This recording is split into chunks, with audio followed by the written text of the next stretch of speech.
The unfamiliar car sits in the driveway like an accusation. Black BMW, mud spattered, with one of those stick figure family decals on the back window. I pull in behind it, my knuckles white against the steering wheel. Something's wrong. Mom and Dad don't drive a BMW.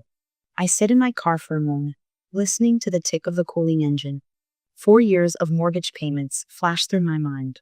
$420,000 house, countless overtime hours, a bank account that never seems to grow, all for my parents to have a stable retirement home.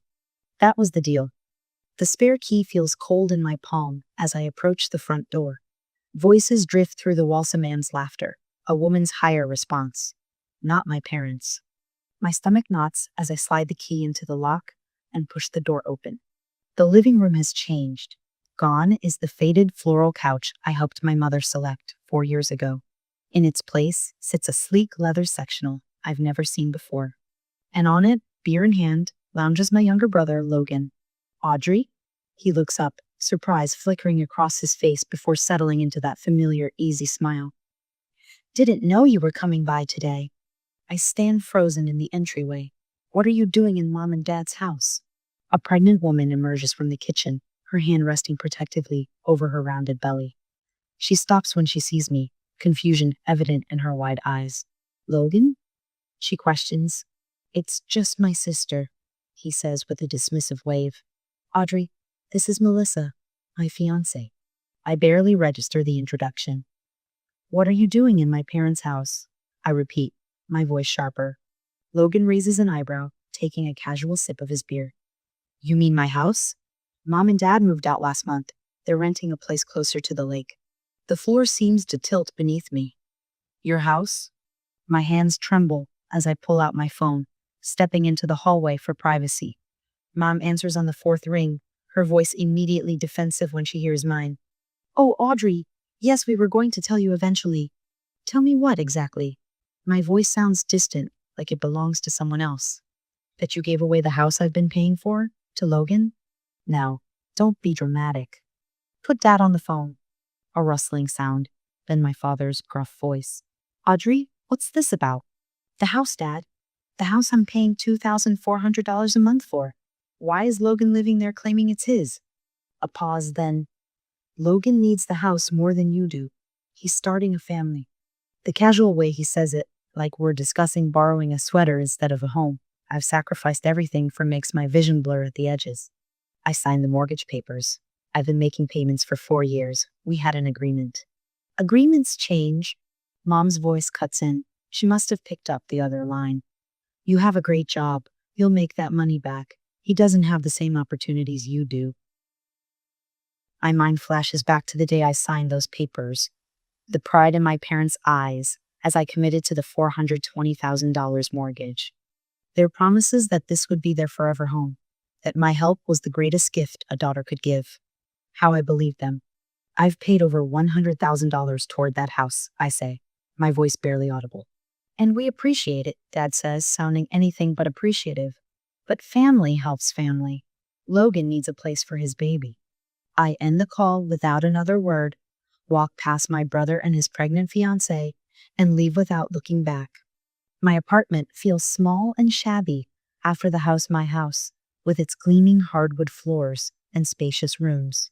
I open my laptop, pull up the spreadsheet I've maintained religiously for 4 years. The numbers mock me.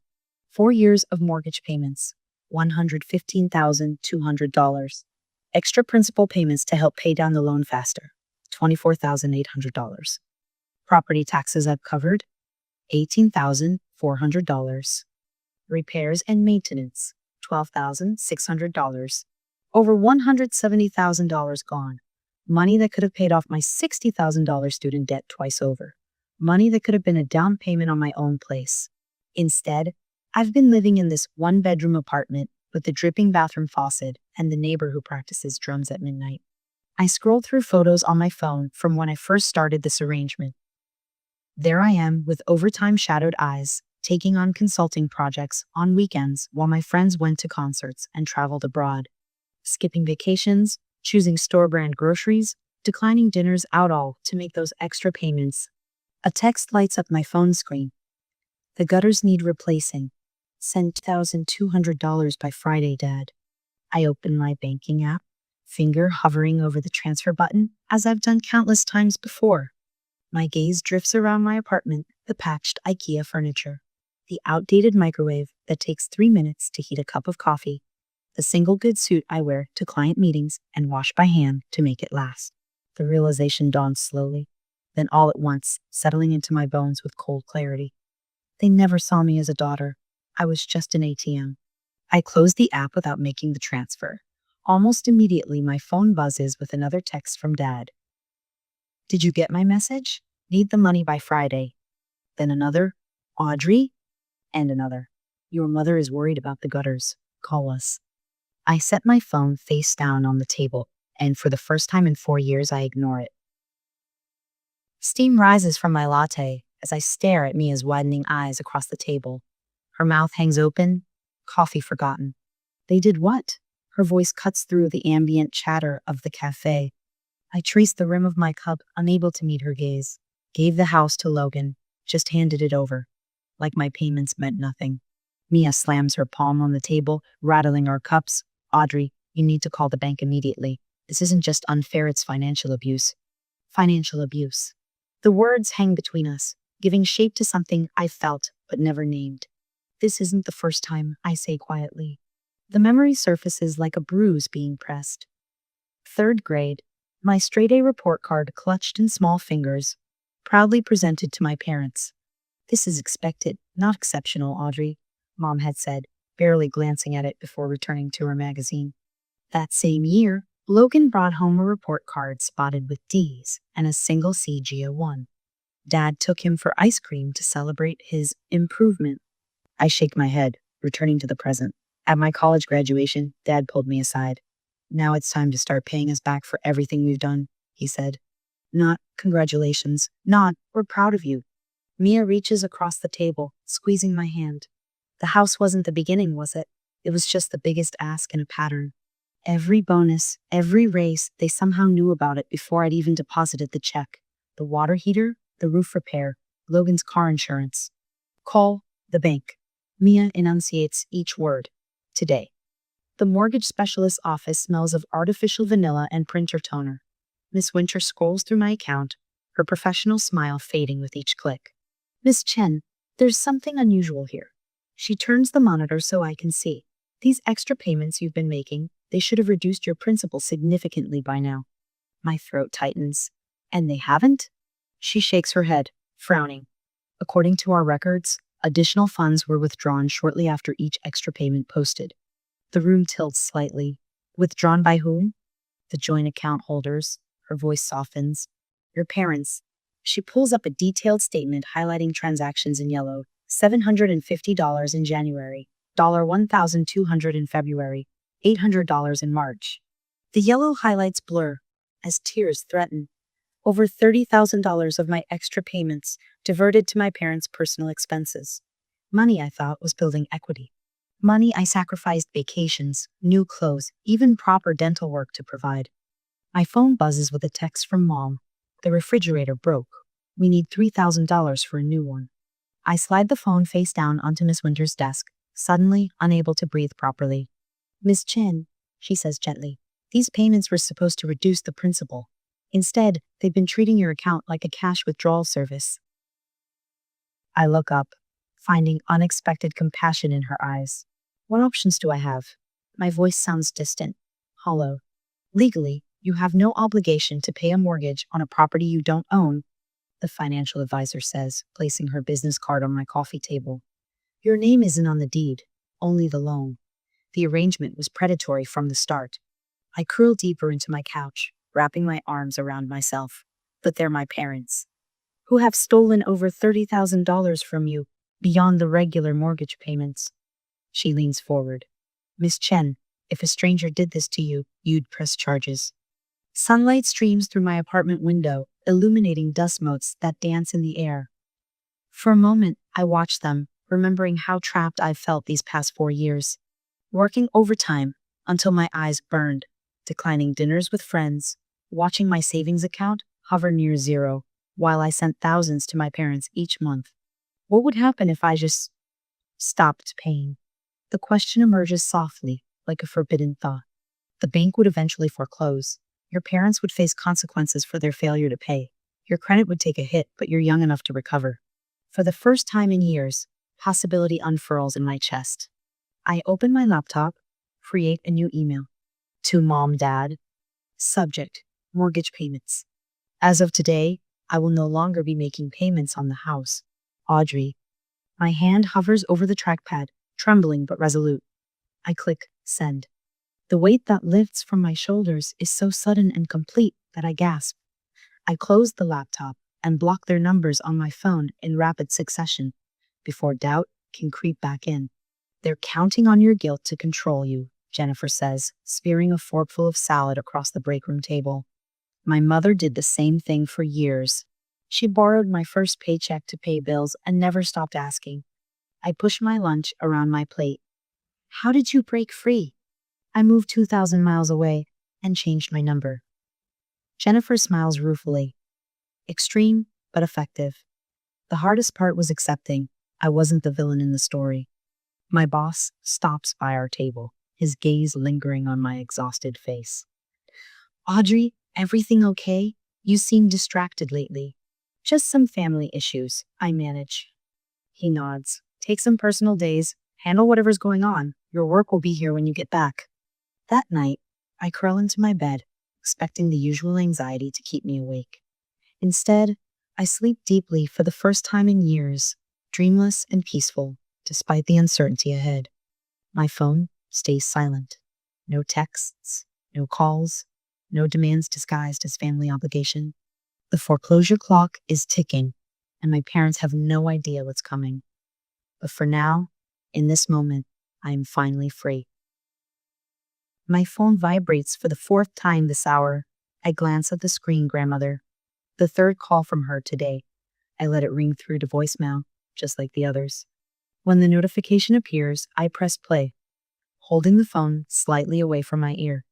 Audrey, it's Grandma again. Her voice quavers with practiced emotion.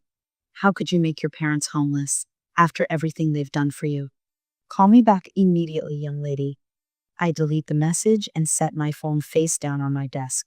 The small action feels monumental. 12 weeks since I stopped paying the mortgage.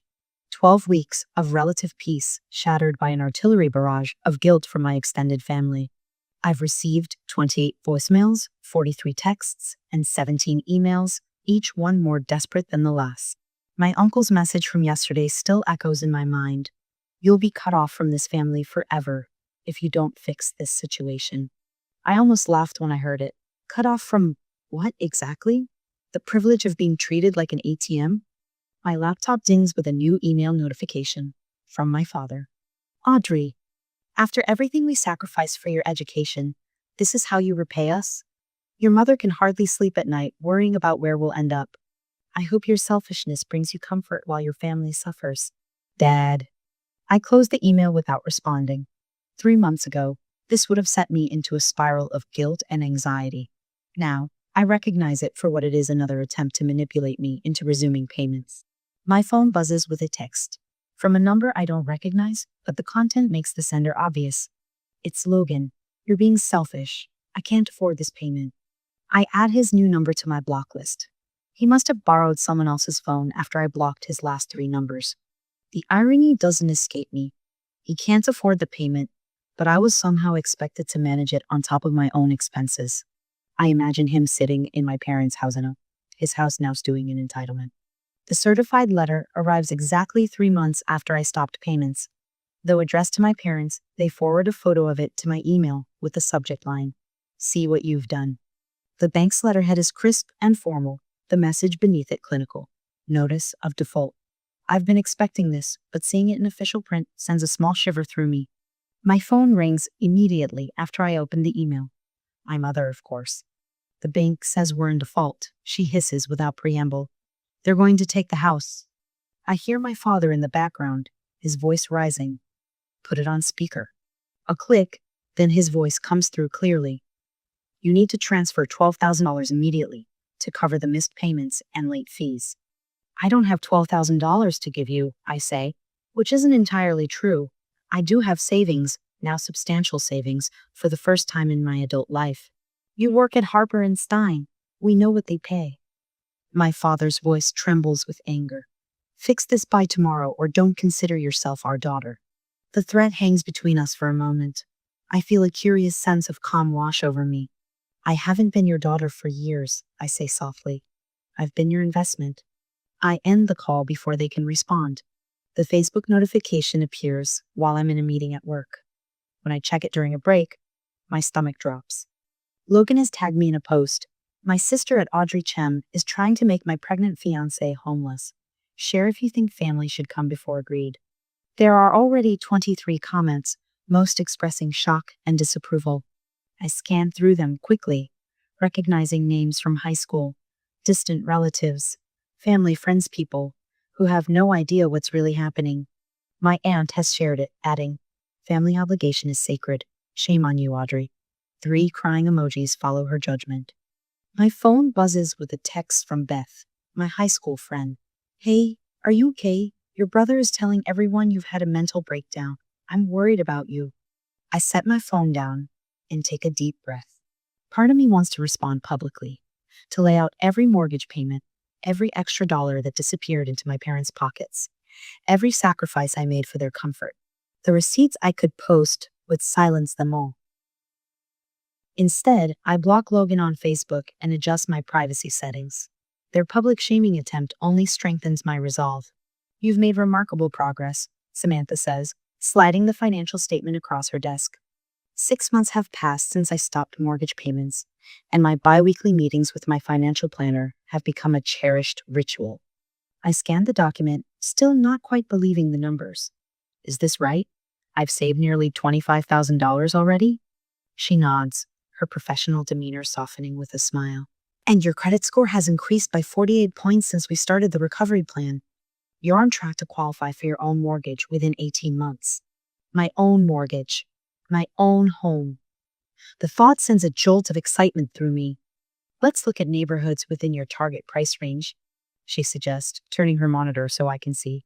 "Based on your savings rate and the current market, I think these areas would be ideal starting points." I lean forward, studying the map with growing excitement. For the first time, I'm planning for my future, not subsidizing someone else's. When I leave her office, my step is lighter than it has been in years. The foreclosure notice arrives exactly 6 months after my last payment. I don't see it myself. My parents make sure I know about it through a barrage of increasingly frantic calls. "Foreclosure." My mother whispers the word like a diagnosis. "The bank is taking the house in 90 days if the payments aren't brought current. That's $18,400 now." I'm at work when the calls become hourly. I finally silence my phone during a client meeting, only to emerge and find 3 voicemails from Logan's fiancé. "We're about to have a baby." Her voice trembles. "Please help us, Audrey. We have nowhere else to go." I'm drafting a gentle but firm response when my assistant buzzes my office intercom. "Ms. Chen, your father is here. He's quite insistent about seeing you." My heart pounds as I thank her and ask her to tell him I'm in a meeting. I've never told my colleagues about my family situation. The shame kept me silent even as I built a wall between my work life and personal chaos. But the wall comes crashing down as my father's voice echoes down the hallway, growing louder as he approaches my office. "I need to see my daughter. She can't hide from her responsibilities." I freeze, hand hovering over my keyboard. Through my office window, I see the commotion in the hallway. My father, red-faced and disheveled, confronting our office security guard. "Sir, you need to leave," the guard insists firmly. "Miss Chen is unavailable." "Ungrateful child!" my father shouts as the security guard escorts him toward the elevator. "After everything we've done for you!" I sink into my chair, mortification washing over me. My carefully constructed professional image shattered in an instant. A knock at my door makes me jump. It's Samuel Russell, my boss, his expression concerned rather than angry. "Audrey," he says, closing the door behind him, "I understand now what you've been dealing with." I open my mouth to apologize, to explain, to do damage control, but he shakes his head. "Take the rest of the day." "And Audrey?" He pauses at the door. "Whatever's happening with your family, don't let it derail what you've built here. You've earned your place." As the door closes behind him, I realize something fundamental has shifted. The foreclosure process has begun, and my family is facing the consequences of their actions. But for the first time in my adult life, I'm not drowning in guilt about it. I am saving for my own house now, and no one can take that from me. The text sits on my phone screen like a victory flag. Final notice. Property at 1423 Oakwood Lane scheduled for repossession in 7 days. 8 months since I stopped payments, and the wheels of justice have finally completed their slow turn. My mother's response arrives minutes later. We have 30 days to vacate. Are you happy now? I stare at her words, testing them against the knot in my stomach. Am I happy? No. Relieved? Maybe. The house, their house, never mine, despite the $170,000 I poured into it, will soon belong to the bank. I don't answer her texts. 3 days later, another message arrives, this one from my father. Logan and Melissa are moving in with us. The apartment is half the size of the house. I hope you're satisfied seeing your family suffer. I close my eyes, breathe deep, and delete it without responding. The charity auction buzzes with conversation, crystal glasses clinking as Metro Atlanta's financial elite bid on weekend getaways and designer handbags. I'm here representing Harper & Stein, my firm's logo pinned to my lapel. This is the first time I've attended a community event where I might encounter family acquaintances since the foreclosure. Audrey, is that you? Mrs. Patel, my mother's friend from their book club, approaches with a flute of champagne. I straighten my shoulders, preparing for judgment. How are you, dear? It's been ages. Her smile seems genuine, not the tight grimace I expected. I'm well, thank you. My voice comes out steadier than I anticipated. Mrs. Patel glances around before leaning closer. I heard about the house situation. Such a shame. You know Logan refused to get a second job to help with the payments? My eyebrows lift. He did? She nods, pearl earrings swinging. At the last book club before your mother moved, she was complaining about the foreclosure, and Debbie Lou asked why Logan couldn't step up. Your mother said he told them, "That's what sisters are for. She can afford it." The words land like stones in my stomach. Melissa's parents confronted him about it, Mrs. Patel continues. They're not happy he's moving into their guest room with a newborn and still buying those expensive gaming systems. I swallow hard, processing this confirmation of what I'd suspected all along. You did the right thing, dear. Mrs. Patel pats my arm. Some lessons need to be learned the hard way. The phone store smells of plastic and cleaning solution. I tap my credit card against the counter while the technician sets up my new number. All done, he says, sliding my phone across the counter. Your old number is officially disconnected. Thank you. The words come out almost as a whisper. Outside, I stand in the spring sunshine, holding my phone with its blissfully empty message inbox. No more texts demanding money. No more midnight calls about broken appliances. No more guilt-laden voicemails. For the first time in years, my Sunday stretches before me, peaceful and uninterrupted. To Audrey's freedom. Mia raises her wine glass, the candlelight catching in the ruby liquid. Jennifer and 2 other friends from work echo the toast, glasses clinking around our table at Marcello's, the Italian restaurant I could never afford when I was paying for my parents' house. I never thought I'd see the day, Jennifer says, squeezing my hand. You deserve this. It still feels strange, I admit, like I'm waiting for the other shoe to drop. That feeling fades, Jennifer promises. One day you'll wake up and realize your first thought isn't about them anymore. Their face as supportive, proud, celebratory reflect back a version of myself I'm still learning to recognize. Audrey unshackled. I'm learning that no is a complete sentence, I tell Dr. Hayes during our therapy session. I don't need to justify it or apologize for it. She nods, making a note on her pad. How does that feel? Terrifying, I admit, and liberating. Freedom often feels that way at first, she says. Like any new muscle, boundary setting gets stronger with use. 6 months of financial independence stretch behind me, each day a brick in the wall I've built between myself and financial exploitation. My spreadsheets now track growth instead of loss.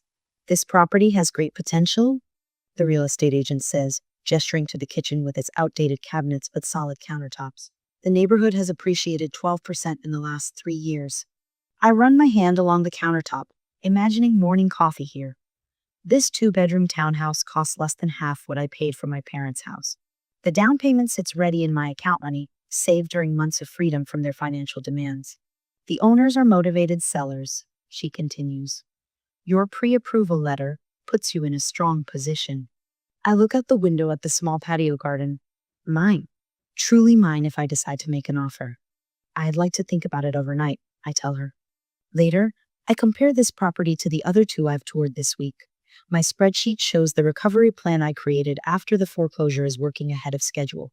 The pre-approval letter from Summit Bank, deliberately chosen because it's not the bank my parents used, sits beside my laptop.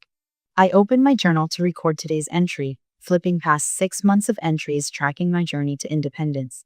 My hand hovers over the blank page, and I finally write the words I've been afraid to acknowledge. Today, I realized I'm not just financially stable. I'm thriving.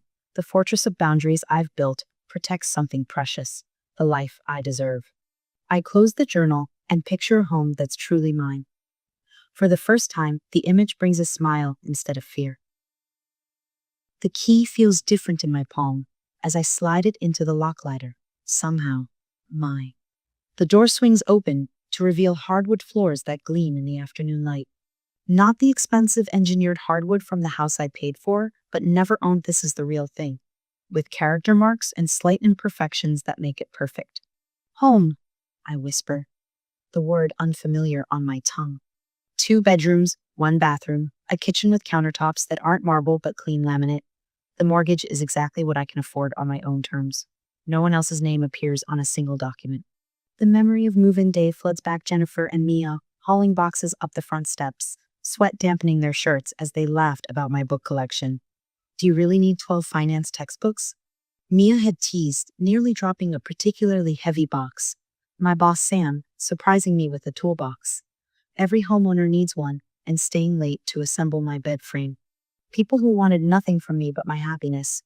I trace my fingers along the mantel where a simple frame sits. Freedom. Established 2023. It reads, an elegant script, a housewarming gift from Mia, placed there during the party last weekend. Glasses clinked, genuine congratulations flowed, and for the first time in years, I felt surrounded by people who saw not my wallet or what I could provide, but me. No design choices vetted through my mother. No budget adjustments to accommodate my father's expensive taste. Just mine, in this peaceful neighborhood where neighbors wave when I jog past their homes in the morning. 3 months of peace pass like a dream, until the doorbell rings on a quiet Sunday afternoon. My stomach drops before I even reach the peephole. Some part of me has been waiting, bracing for this moment. I recognize the shadows on my porch, the particular way they stand close but not touching. My mother's shoulders squared, my father's height towering beside her. I consider not answering. The thought flits through my mind like a sparrow, quick, darting, ultimately futile. They've seen my car in the driveway. I open the door, and the familiar tension claws its way back into my shoulders. Audrey, my mother's voice is bright, brittle as spun sugar. What a lovely home you have. My father's eyes sweep across the porch, the freshly painted shutters, the modest landscaping. Must have cost a pretty penny, he says, the calculation evident in his gaze. Thank you, I say, the words clipped. Then, because some habits die harder than others, I step aside. Would you like to come in? They enter my space like inspectors, noting everything, touching surfaces, making small comments that dig under my skin. These countertops are interesting, my mother says, running her finger along the edge. Solid construction? My father nods approvingly at the ceiling. Good investment. I make coffee in silence, setting out the mugs I bought at a local pottery studio. My mother comments on their unique appearance or code for not expensive enough. So, my father says finally, settling into my sofa, one I saved for 6 months to buy. Your brother's fiancé is expecting again. And there it is. The preamble complete. The real purpose revealed. They need more space, my mother adds, stirring sugar into her coffee. The apartment is getting cramped with the baby. Logan's trying, of course, she continues, though we both know this is a lie. But with his situation. My father leans forward, elbows on knees, the posture he adopts when he's about to close a deal. We've been thinking about getting a house again. I take a slow sip of coffee, burning my tongue slightly. The pain keeps me present. Similar to the last one, actually. He doesn't need to specify which house he means, the one I paid for, the one they gave away. His voice drops into the practiced tone he uses for important declarations. As the successful one in the family, you have a responsibility. Your brother has his hands full with the baby, and another on the way. He can't possibly manage what you can. My mother nods vigorously. We found a nice 3-bedroom, not too expensive. She pulls out her phone, swipes to display a listing. Only $450,000. With your salary at Harper & Stein, you could easily afford the payments. The coffee mug warms my palms as I set it down carefully on the coaster. I look at them both really, look at Theman, see the expectation in their eyes. The certainty that I'll fall in line, that I'll open my wallet, that I'll say yes because I always have. No, I say. The syllable hangs in the air, simple and irrevocable. My parents exchange glances, confusion clouding their features as though I've suddenly started speaking a language they don't understand. What do you mean, no? My mother asks, her voice rising slightly. I mean no. My voice remains steady. I will not be buying another house for you or for Logan. But we're family. My mother's eyes widen. Family helps each other. After all we sacrificed raising you, my father adds, his tone heavy with practiced guilt. Your education, your opportunities. I paid that debt for 4 years, I interrupt. The account is closed. My father's face darkens. This isn't like you, Audrey. You've always been the responsible one. I still am, I say, responsible to myself now. My mother's coffee sits untouched, cooling. Is this because of the last house? We explained why Logan needed it more.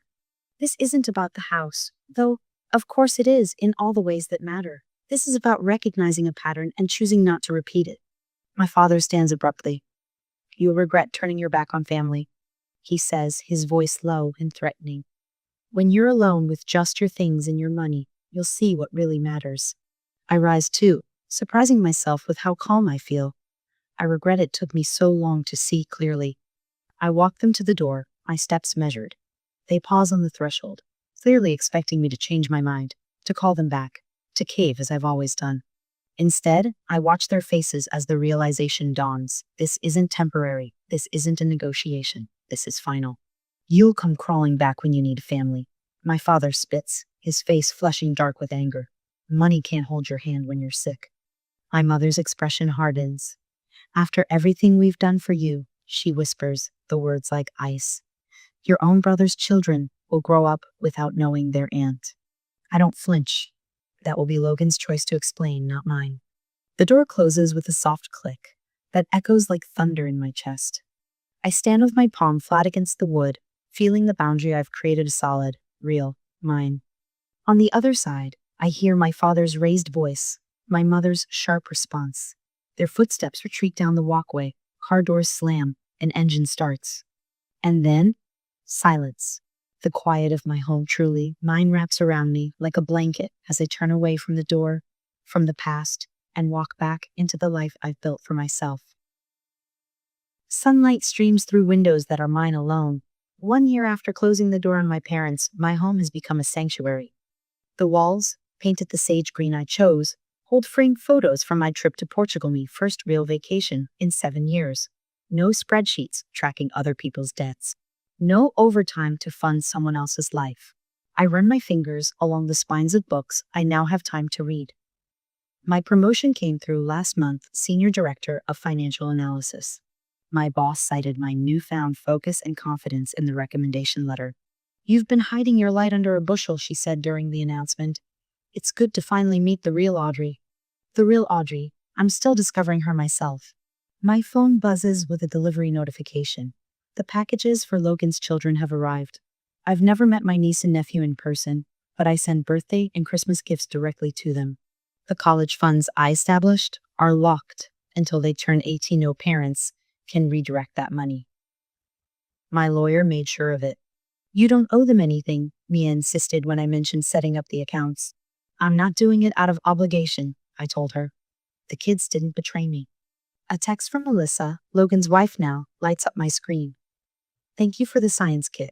Ellie loves it. When you're ready, we'd love for you to meet them. I don't respond immediately. Boundaries require constant vigilance. But I save the message instead of deleting it. Maybe someday. My doorbell rings at exactly noon. Grandmother Chen stands on my porch, her silver hair neat under a wide-brimmed hat. Our monthly coffee date? The first few words strained her initial accusations still rang in my ears. Today, she brings almond cookies from the bakery near her apartment. Your cousin Timothy called me yesterday, she says as I pour tea. Your father has been asking him for money. Something about an investment opportunity. I don't react. The shock has long faded. I was wrong about you, Audrey, she continues, stirring honey into her cup. They've tried the same with all the cousins. I just didn't want to see it. Her admission doesn't heal everything, but it soothes a wound I'd stopped noticing. My phone pings with an email from Mrs. Hernandez, our former neighbor for 20 years. Your mother approached us for a loan last week. I remembered what they did to you. Are you doing okay? Family friends who witnessed my parents' pattern are reaching out one by one. Their messages form a constellation of validation I never expected. At 5 o'clock, I lock my office door. The framed calligraphy on my wall catches the late afternoon light. Giving should be freely chosen, never coerced. My manifesto, written the day I moved into my house. Below, it hangs my professional certifications and a photo of the community center where I lead weekly workshops. Dr. Hayes, my therapist, joins me for the walk to tonight's session. Her gray eyes are kind behind practical glasses. How do you feel about the anniversary? She asks, referring to 1 year since I moved into my own home. I consider the question carefully. Lighter. She nods. That's what happens when you set down burdens that were never yours to carry. At the door to the community center, she pauses. You know, Audrey, you didn't lose family. You gained yourself. Inside, 12 people wait in a circle of chairs. My financial boundaries workshop has grown from 3 hesitant participants to a waitlisted program. Today, a young woman, with exhaustion etched around her eyes, shares how her parents expect her to fund their retirement while she can barely afford rent. They say I'm being selfish, she whispers. No one is entitled to your financial success, I tell her, the words flowing easily now. Setting boundaries isn't about punishing others, it's about protecting yourself. The group nods. Many have lived variations of my story. We're building a different kind of family hero based on mutual respect rather than exploitation. For Thanksgiving this year, I'm hosting dinner. Not for blood relatives, but for the people who stood by me. Mia, who first validated my anger. Jennifer from work, who shared her own family's financial manipulation. My neighbor, who checks my mail when I travel. People who respect my boundaries and ask for what they need without demanding what I have.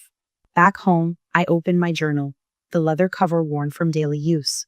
Today marks exactly 1 year since I moved into this house. I write, I never realized peace could feel this complete. The price of freedom was high, but worth every penny. Today, I choose who gets my time, my energy, and yes, my money. Family isn't who demands the most from you. It's who respects what you choose to give. Beyond my window, the sky darkens into evening. No anxiety tightens my chest at the thought of tomorrow. No dread of the next financial demand. Just the quiet certainty that whatever comes, I'll face it on my terms. This is what freedom feels like. Audrey's journey from financial exploitation to freedom required tremendous courage. What would you have done differently? Was cutting off contact too extreme, or the only way to break the cycle? What financial boundaries do you maintain with your own family? 1. Complete separation like Audrey. 2. Helping with true emergencies only. 3. Regular support with clear limits. 4. Full financial integration with family. Share your thoughts and your own stories in the comments. Have you ever had to set difficult boundaries with loved ones? How did it change your life?